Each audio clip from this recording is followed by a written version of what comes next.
Begin by removing the rear strut. Please follow the link provided at the end of this video for additional assistance with that task. If you are changing springs, always replace both sides at the same time.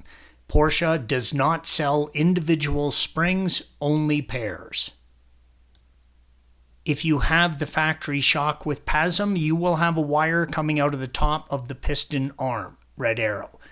Never support or carry the strut by the wire, and do not let the wire connection get damaged.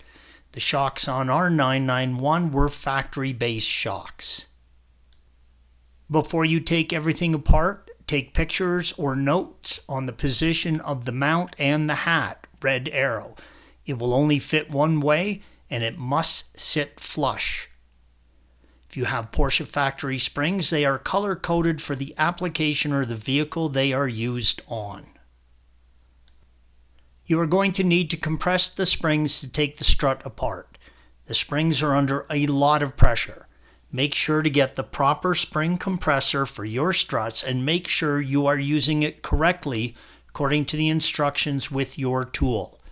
We're using the Schwaben compressors and highly recommend them.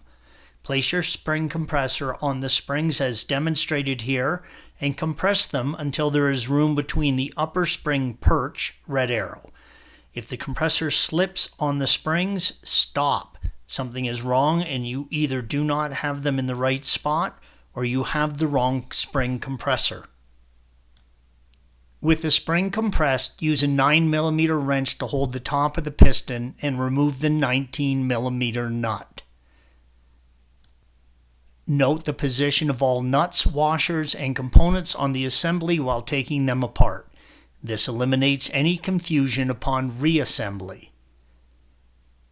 Check the condition of the bump stop. These are a high wear item.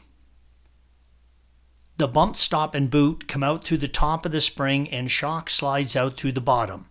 This is a good time to check all of the components and replace as needed. Installation is the reverse of removal. Torque the nut on the top of the shock to 32 Newton meters or 24 foot-pounds. Thanks for watching. Be sure to subscribe to our channel and check out another video in this series.